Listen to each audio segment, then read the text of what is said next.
মুসলমান দরদি বাবারা ভাইরা, আম্মা জননী গো হুসাইন রাদিয়াল্লাহু তাআলা আনহু যেন বাবাজি এমন একটা জায়গায় যেন আছে। আবার মা ফাতেমা রাদিয়াল্লাহু তাআলা আনহা যেন জানিয়ে দিল, বেটা হুসাইন আই বেটা তাড়াতাড়ি করে চলে আয়। এই দেখেন বাবা হাসান যেন চলে গেল, হুসাইন যেন চলে গেল। মা গো বলো এমন কি কথা বলার জন্য ডেকেছো, আমাকে ডাক দিয়েছো বলো। বলে বেটা রে যা বেটা নবীজির দরবার থেকে যেন ঘুরে চলে আয়। এই দেখেন বাবাজি যখনই বলা হলো আল্লাহর নবীজির বেটি মা ফাতেমা তো জোহরার কথা শুনে এইবার হাসান হুসাইন যেন আর দেরি করলো না, ওইখান থেকে যেন বাবা তাড়াতাড়ি করে যেন চলে গেল গো। এইবার যখনই চলে গেল আল্লাহর নবীজি দেখতেছিলেন ওই মসজিদে যেন বাবা এক কোনায় বসে আল্লাহর যেন জিকির আজকার করতেছিলেন। এইবার হাসান হুসাইন বাবা পৌঁছে যাওয়ার পরে আল্লাহর নবীজিকে যেন বাবা সালাম করা হলো গো। এইবার সালাম কালামের পরে নবীজির কোল মুবারকে এইবার কাদের উপরে আবার হাসান হুসাইন যেন বাবা বসে পড়ল। হুসাইন যেন বাবা বসে গেছে। যখনই বাবা কোলে খেলাধুলা করতে যায় আল্লাহ পাক পরওয়ারদিগার রব্বুল আলামিন ডাক দিয়ে বলেন, ও জিবরাইল চলে যাও, আর দেরি করিও না, তাড়াতাড়ি করে চলে যাও। জিবরাইল ফেরেশতা ডাক দিয়ে বলে, খোদা কোথায় চলে যেতে হবে? ওগো আমার আল্লাহ কোথায় চলে যেতে হবে? আল্লাহ ডাক দিয়ে বলে, জিবরাইল যাও যাও চলে যাও, ওই দেখো নবীর দরবারে চলে যাও, রাসূলের কাছে জানো চলে যাও। নবীর কাছে দুইটা বাচ্চাই আছে গো, দুইটা জানো ছেলে আছে ফাতেমার, ওই রাসূলকে জানো খবরটা দিয়ে আসো। জিবরাইল ফেরেশতা বলে, আর দেরি করলাম না, বামে ডামে 600 খানা নূরের পাকা হিলাতে দুলাতে এত তাড়াতাড়ি করে যেন আমি নবীজির কাছে যেন পৌঁছে গেলাম। লাব্বাইকা ইয়া রাসূলুল্লাহ, লাব্বাইকা ইয়া হাবিবাল্লাহ। নবী গো আল্লাহর হুকুমে আমি জিবরাইল ফেরেশতা যেন এসেছি। আল্লাহর নবী ডাক দিয়ে বলে, জিবরাইল এমন কি সংবাদ নিয়ে এসেছো, কি খবর নিয়ে এসেছো বলো। জিবরাইল ফেরেশতা ডাক দিয়ে বলেন, ইয়া রাসূলুল্লাহ, ইয়া হাবিবাল্লাহ, নবী গো এই যে দুটা ছেলে আছে, দুইটা বাচ্চাই আপনার কোলে আছে গো নবীজি, ওই দুইটা সন্তান যেন দুনিয়ায় যেন থাকবে না। ইয়া রাসূলুল্লাহ, ইয়া হাবিবাল্লাহ, নবী গো এই দেখেন আপনার ডান পাশে যে ছেলেটা বসে আছে যার নামটা হচ্ছে হুসাইন রাদিয়াল্লাহু তাআলা আনহু। ইয়া রাসূলুল্লাহ, ইয়া হাবিবাল্লাহ, নবী গো ডান পাশে যে সন্তানটা বসে আছে হুসাইন, ইয়া রাসূলুল্লাহ যদি আপনি বলতে চান আমাকে যদি জানান গো নবী, ওই সন্তানটা যেন 10ই মুহররম ওই কারবালার ময়দানে যেন শহীদ হবে। ইয়া রাসূলুল্লাহ, হুজুর আপনি যদি আমাকে বলেন আমি ওই জায়গার এক মুঠো মাটি যেন আপনাকে আনিয়ে এসে দেব। আল্লাহ নবী সাল্লাল্লাহু তাআলা সাল্লাম এই দেখেন তাড়াতাড়ি করে বললেন, যাও জিবরাইল, আর এইখানে যেন তোমার থাকতে হবে না, আর চলে যাও, এইখান থেকে যেন চলে যাও। জিবরাইল ফেরেশতা বলেন, ইয়া রাসূলুল্লাহ, নবী গো আর যেন দেরি করলাম না, এইখান থেকে চলে গেলাম নবী কারবালার ময়দানে। এই দেখেন কারবালার ময়দানে যেন বাবা চলে গেল। এইবার যেন জিবরাইল ফেরেশতা বাবা একা করে একবারে যেন কারবালার ময়দানে যেন বাবা যে উপস্থিত হয়ে গেল, দাঁড়িয়ে গেল, আল্লাহ দরবারে ফরিয়াদ করে, খোদা আপনার নবীর সঙ্গে যেন আমি কথা বলে এসেছি, তবে আল্লাহ গো এমন একটা কথা যেন ফাইনাল করি নাই, এমন একটা কথা যেন বলি নাই গো আল্লাহ, আমার হুসাইনের কোন জায়গার মাটি আনবো এই কথা যেন আমি বলি না। আল্লাহ পাক পরওয়ারদিগার রব্বুল আলামিন ডাক দিয়ে বলে, জিবরাইল ফেরেশতা তুমি কি করো, কি করো, দেরি করিও না, তুমি কি করো সেই সভাতে জানো দাঁড়িয়ে যাও, আর মিডিল পজিশনের ওই যেন জায়গার যেন মাটিটা তুমি নিয়ে নাও। ও বাবার ভাইয়ের আবার আব্বা জননী গো এই দেখেন জিবরাইল ফেরেশতা যখন বাবা এই কথাটা বলল আর বলার পরে যেন বাবা মিডিল পজিশনের এক মুঠো মাটির জন্য যখন বাবা হাতটা যেন বাড়িয়ে দেওয়া যখনই আগিয়ে দেওয়া মাটি যেন চিৎকার করতে লাগলো মাটি কান্না করে বলে জিবরাইল ফেরেশতা মাটি এখান থেকে নিবে না আমাকে নিয়ে যাবে না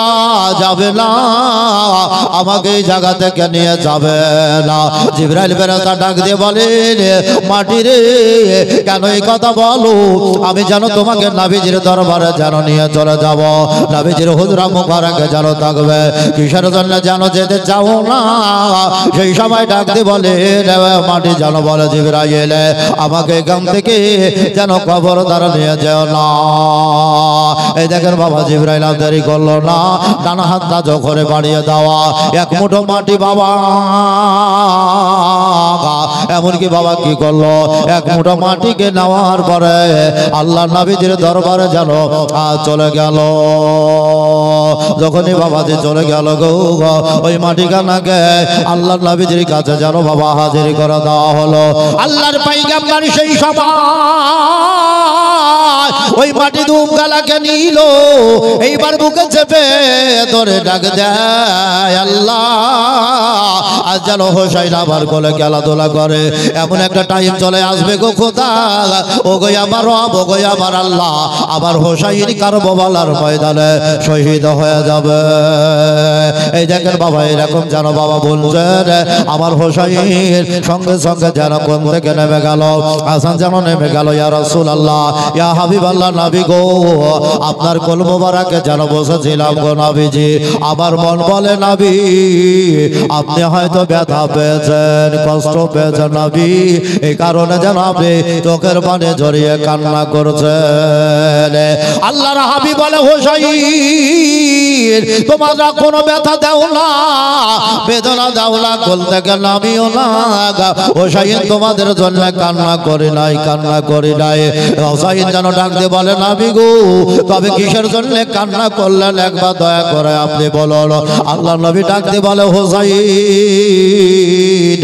আমি যদি এই কথাটা তোমাদেরকে জানিয়ে দিই আর তোমাদের যদি চোখের পানি এক ফোঁটা জোরে যায় খোদার কসম করে আমি নবীজি বলি দুনিয়ার জমিন হয়ে থাকবে না সব পানি পানি হয়ে যাবে জোরে বলেন সুবহানাল্লাহ এই দেখেন বাবা যে নবী বলেন না তোমাকে যেন শোনাবো না তবে হোসাইন চলে যাও এইখান থেকে যেন তাড়াতাড়ি করে চলে যাও তোমার আম্মা জননের কাছে চলে যাও হোসাইন যেন বাবা চলে গেল তবে একটা কথা বলা হলো তোমার আম্মা জননীকে যেন পাঠিয়ে দেবে এখানে যেন পাঠাবে এই দেখেন দুই ভাই মিলে যেন বাবা দিয়ে চলে গেল এইবার দরজায় কটকট করে আওয়াজ দিয়েছে দরজাতে যখনই আওয়াজ দিল মা জননী দৌড়ে আসলো বলো বেটা কি বলতে চাও বলে মা গো দরজা খুলে দাও বাড়ির মধ্যে প্রবেশ হয়ে গেল বেটার মন দেখি মা জননী সেই সময় ডাক দিয়ে বলে হোসাইন বলো বেটা বল নবীদের দরবারে গিয়েছিলে রে সোনা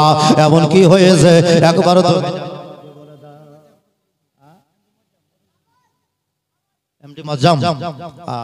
মাশাআল্লাহ সুবহানাল্লাহ এই দেখেন বাবাজি মুয়াজ্জিম তার নাম মাশাআল্লাহ সুবহানাল্লাহ জানছিলেন সুবহানাল্লাহ সুবহানাল্লাহ মাদ্রাসার জন্য সর্বপ্রথমে 1000 টাকা দান করেছেন নারে তাকবীর জোরসে নারে তাকবীর নারায়ে রিসালাত মাসলাকে আলা হযরত 1000 টাকার যোগ্য ছিলেন 1000 টাকার দাতা বলেন জিন্দাবাদ সুবহানাল্লাহ সুবহানাল্লাহ সর্বপ্রথম বাবাজি দেখেন 1000 টাকা দান করেছে আল্লাহ যেন তার দানকে যেন কবুল করেন বাবারা ভাইয়েরা আমার মা বোনেরা গো সেই সমাজে বাবাজি হোসাইন ডাক দিয়ে বলে মা দেরি করিও না এইখান থেকে যেন চলে যাও বা চলে যাও নবী যেন তোমাকে তলব করেছে ডেকেছে মা চলে যাও হোসাইন যেন বাবাজি যখন এই কথাটা বললো বলে বাবা রে এই দেখ তোদের জন্য খাবার বানিয়েছি রে বাবা এই খাবারটা যেন অতি সুন্দর ভাবে যেন খাবারটা খেয়ে নাও এই দেখে বাবা খাবারটা খেয়ে না হলো এইবার মা ফাতেমা যেন তাড়াতাড়ি করে আল্লাহ নবীজির দরবারে যেন চলে আসলো এইবার আসার পরেই সঙ্গে সঙ্গে নবীজির কাছে যেন বাবাজি চলে আসবে সেই সময় ডাক দেয় নবীজি বলে বেটি ফাতেমা আই বেটি আই তোকে যেন কিছু কথা বলতে চাই। মা ফাতেমা ডাক দিয়ে বলে নবীজি ওগো আল্লাহর পয়গম্বর লোক আল্লাহর নবীজি আপনি এইভাবে যেন আরাম করেছেন আর কারণটা বুঝতে পারি না। সেই সময় দয়ার নবীজি মা ফাতেমাকে ডাক দিয়ে বলে বেটি ফাতেমা ভালো করে শুনে নাও বা ভালো করে জানো শুনে নাও। এই দেখো এমন একটা কথা বলার জন্য ডাক দিয়েছি রে মা, আমি জানো তোমাকে ডাক দিয়েছি শুনে নাও। ইয়া রাসূলুল্লাহ নবী গো এমন কিসের জন্য ডাক দিলেন দয়া করে বলো। বলে বেটি ফাতেমা আল্লাহর হুকুম হয়ে গেছে, আল্লাহর অর্ডার হয়ে গেছে রে মা। তোমার এই দেখো পুত্রটা আছে বেটাটাই আছে যার নামটা হোসাইন বেটি, এমন একটা জায়গাতে যেন শহীদ করা হবে সেটা হচ্ছে যেন কারবালার ময়দান। ও মা জননী সেটা হবে যেন মহরম মাস, আর মহরম মাসের যেন হবে 10 তারিখ। ও বেটি ফাতেমা এমন কি বলতে চাও আমাকে জানো শুনিয়ে দাও। আল্লাহ নবীজির বেটি ফাতেমা সেই সময় ডাকতে বলেন ইয়া রাসূলুল্লাহ ইয়া হাবিবাল্লাহ নবী গো আপনাকে যেন জানাতে চাই বলতে চাই ও গো নবীজি এইরকম হোসাইন আল্লাহ যদি আমার গর্ভে হাজার হাজার দেয় আমি হোসাইন এক এক করে আল্লাহর রাহে কুরবান করে দেব। আমি হোসাইনকে যেন মানা করব না, আমি যেন হোসাইনকে বারণ করব না। এই দেখেন বাবা বলা হলো এইবার ওই কথার বলার পরে আর জানো আমার মা ফাতেমা জননী রাদিয়াল্লাহু তাআলা আনহা এইবার সেই জায়গাতে জানো বাবা বসে বলল বলে ঠিক আছে গো নবীজি তবে আপনার কাছে যেন আমি চলে যেতে চাই। এই দেখেন বাবা কাছাকাছি হয়ে গেল আল্লাহর পয়গম্বর সেই সময়তে যেন বাবা যে আরাম করতেছেন। মা ফাতেমা নবীজির কপালে হাত দিয়ে যেন বুঝতে পারলেন জানতে পারলেন নবী গো আপনার শরীর মোবারকে যেন হালকা পরিমাণ জল এসেছে। আল্লাহ নবী বলে বেটি ফাতেমা এই দেখো কবর হয়ে গেছে রে মা, দুনিয়ার বুক থেকে যেন আমাকে বিদায় নিয়ে চলে যেতে হবে। যখনই বাবা এই কথাটা শুনলো মা ফাতেমা যেন চোখের পানি জড়িয়ে জড়িয়ে কান্না করতে লাগলো। ওগো আল্লাহর পয়গম্বর আপনি যদি দুনিয়া থেকে চলে যান গো নবীজি আমি কারে নবী বলে ডাকবো, আমি কারে রাসূল বলে ডাকবো, আমি কারে পয়গম্বর বলে ডাকবো গো নবী। এই দেখেন বাবাজি এক এক করে ওই নবীজির সঙ্গে যেন ফাতেমা কথাবার্তা বলে যাচ্ছে রে। আল্লাহর হুকুম হয়ে গেল যাও ও মালিকুল মউত ফেরেশতা চলে যাও নবীর দরবারে যেন চলে যাও। এইবার টুকটুক করে যেন বাবাজি দরজার কাছে চলে আসলো, দরজায় কটকট করে যেন আওয়াজ দেওয়া হলো আল্লাহর পয়গম্বরের কাছে নবীর বেটি ফাতেমা বসে আছে। নবীজির দরজায় যখন আওয়াজ দেওয়া হলো ফাতেমা তাড়াতাড়ি করে যেন ছুটে চলে গেল। দরজার ভিতর থেকে ডাক দিল আওয়াজ দিল বলো রে কে এসেছ? আমার নবীজির দরজার কাছে কে এসেছ বলো।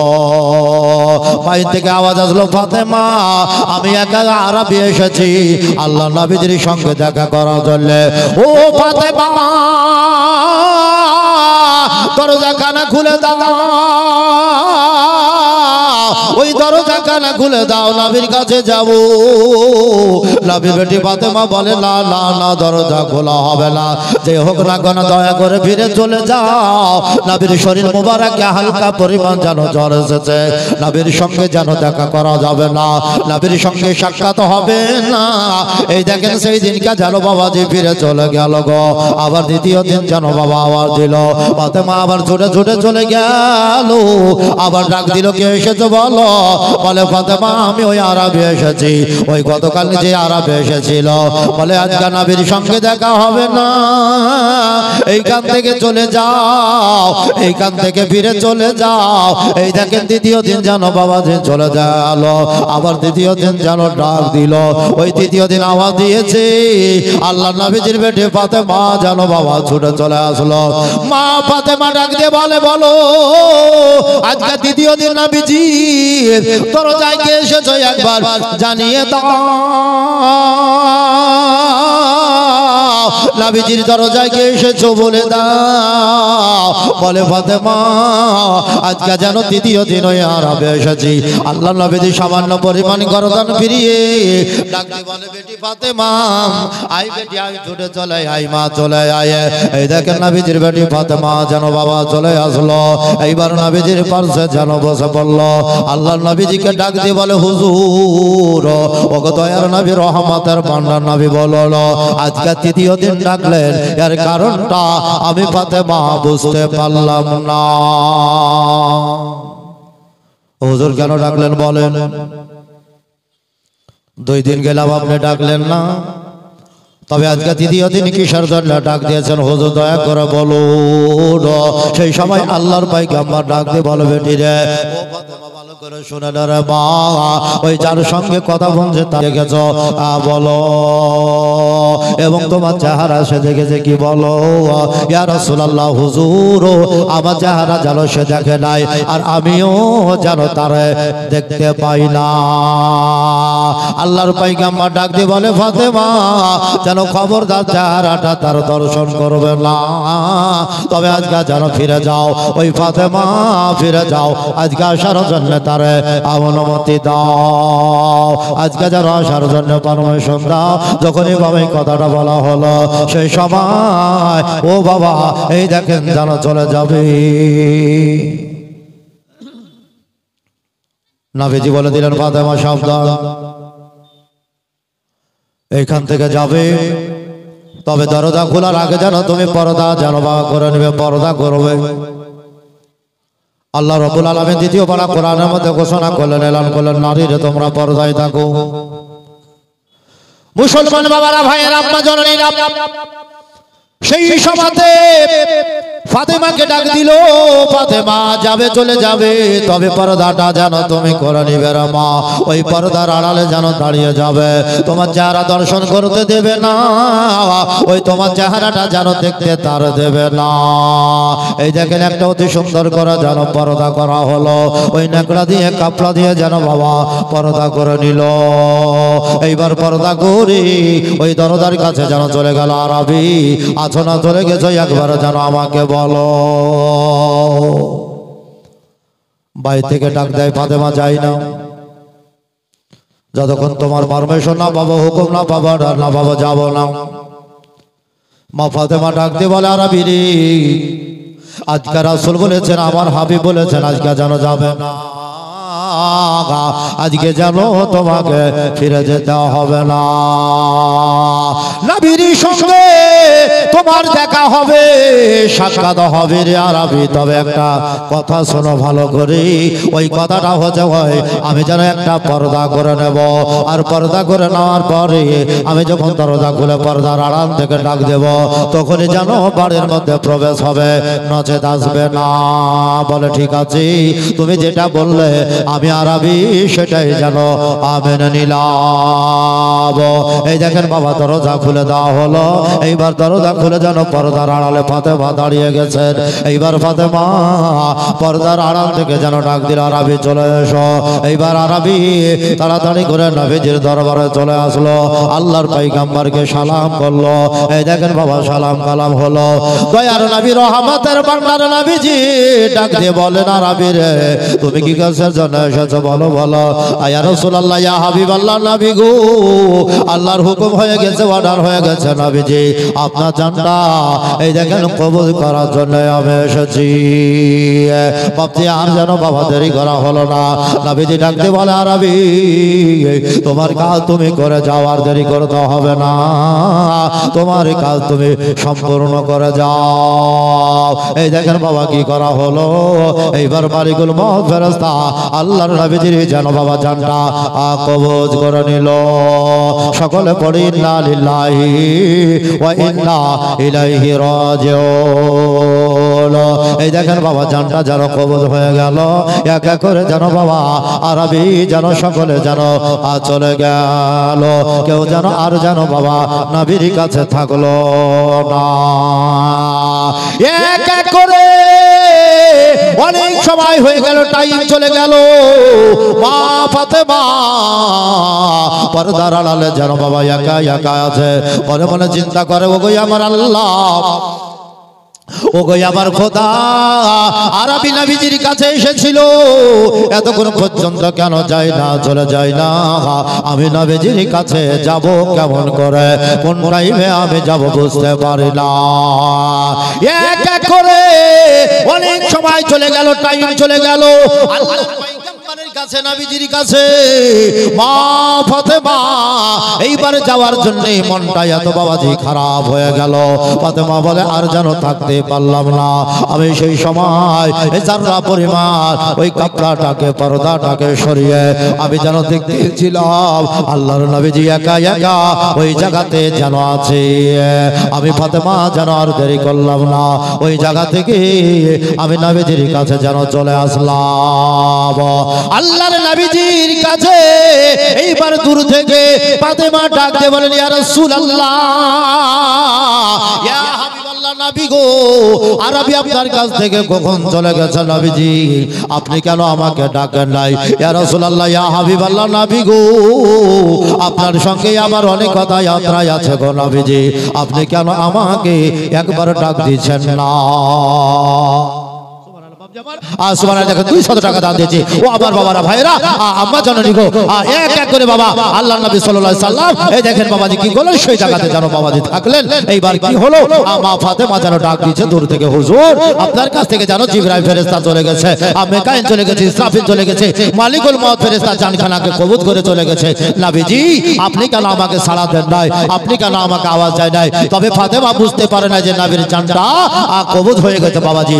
আমার বাবারা, ভাইরা, মা বলে রাখো, এইবার ফাতেমা আল্লাহর নবীজির কাছে যেন বাবা চলে আসলো। এইবার যেন বাবা চলে আসলো, আর যেন দেরি করল না। মা ফাতেমা নবীর সঙ্গে বাবা কথাবার্তা বলেন, আমার নবীজি কোনো কথার যেন উত্তর দেয় না, কোনো কথার যেন উত্তর দিচ্ছে না। ফাতেমা মনে মনে চিন্তা করলো, আল্লাহ গো, একটাও কথা কেন বলে না, নবী কেন কথা বলছে না? ফাতেমা এত কাছাকাছি চলে গেল। এইবার নবীজির পাশে বসে যাওয়ার পরে মা ফাতেমা সেই সময় যেন ডান হাত খানা বাবাজি আল্লাহর নবীজি কপাল মুবারকে যেন রাখা হলো। এইবার কপালে রেখে দেওয়ার পরে ডান হাত খানা রেখে দিয়েছি, হালকা হালকা ভাবে এইবারে যেন বাবা নিয়ে চলে আসে ফাতেমা। বলেন, আমি কপালের উপর দিয়ে নাকের উপরে মুখের কাছে হাতখানা নিয়ে আসলাম। সেই সময়তে আমি ফাতেমা জানতে পারলাম, বুঝতে পারলাম নবীজির যেন মুখ থেকে নাক দিয়ে এমন কোন রকমের যেন আওয়াজ যেন বেরোচ্ছিল না। আমি ফাতেমা জানতে পেরে গেলাম, বুঝতে পেরে গেলাম আল্লাহ নবীজি দুনিয়ার বুক থেকে যেন বিদায় নিয়ে চলে গেছে। এই দেখেন ফাতেমা জানতে পেরে গেল গো, এইবার বুঝতে পেরে গেল।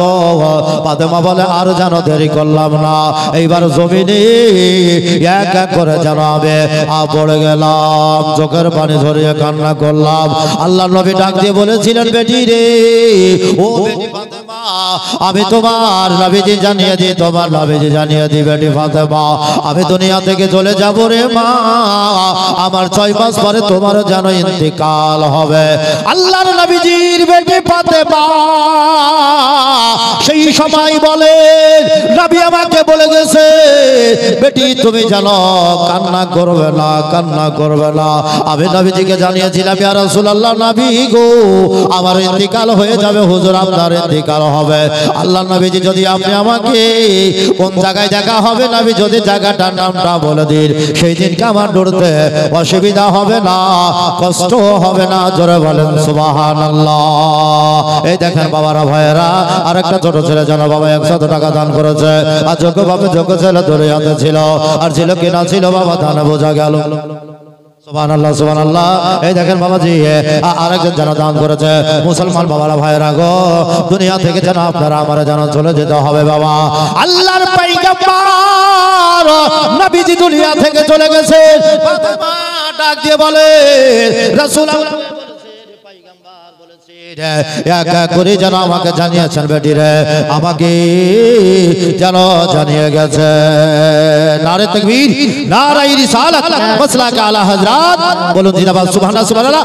হযরত আল্লামা মাওলানা আতিকুর রহমান সাহেব 200 টাকা দান করলাম। মাওলানা আতিকুর রহমান সাহেব 200 টাকা দান করেছেন। আর একজন নওজোয়ান ভাই আমার 100 টাকা দান করেছে। খোদার ঘর, এই দেখেন নবীজির মাদ্রাসা, মাশাআল্লাহ সুবহানাল্লাহ জাযাকাল্লাহ। দান করেছে বাবজি, একটু দানের হাতটা বাড়াতে হবে মা বোনেরা গো। আল্লাহ নবী সাল্লাল্লাহু আলাইহি সাল্লাম এই দেখেন বাবাজি ওই জায়গাতে যেন আরাম করছেন। এইবার ফাতেমা যেন চলে আসলো, আর তারপরে এইবার ফাতেমা যেন বাবা কান্না করতে লাগলো। কেননা আপনার আমার আত্মীয় যখন দুনিয়া থেকে চলে যাবে বিদায় নিয়ে, মানুষ যতই বাবাজি সান্ত্বনা দেখ না কেন, আর সান্ত্বনা বাবাজি রুখতে পারে না। চোখের পানি যেন দাঁড়িয়ে থাকতে পারে না, চোখের পানি ঝরঝর করে বাবাজি ঝরে চলে যাচ্ছে। সুবহানাল্লাহ সুবহানাল্লাহ।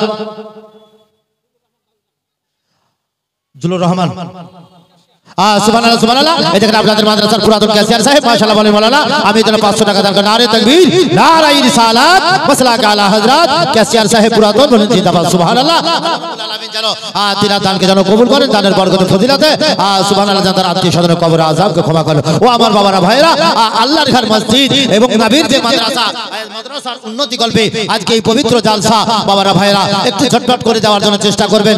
আমার মা বোনদের কাছে একটু নিয়ে যেতে হবে চাদর, কারণ আমার অনেক মা বোন চাইছে যে হ্যাঁ হয়তো আমরাও টাকা পয়সা দেবো, কিন্তু আমাদের কাছে কেন কমিটির ছেলেরা আসে না, বা হয়তো জালসা তলবে লেবেরা কেন আসে না। যাই হোক বাবুরা গো, আপনাদের কাছে আপনারা যাচ্ছে মাশাআল্লাহ, যে যা পারবেন আপনারা দিবেন মাশাআল্লাহ সুবহানাল্লাহ। এই দেখেন দয়া নবী সাল্লাল্লাহু আলাইহি সাল্লামকে বাবাজি পারসে বসে নিয়ে ফাতেমা যেন বাবাজি কান্না করতে লাগলো। আর হাইলা বেজের ইন্তেকালে বাশায়াশা ঘুরে রে আবায়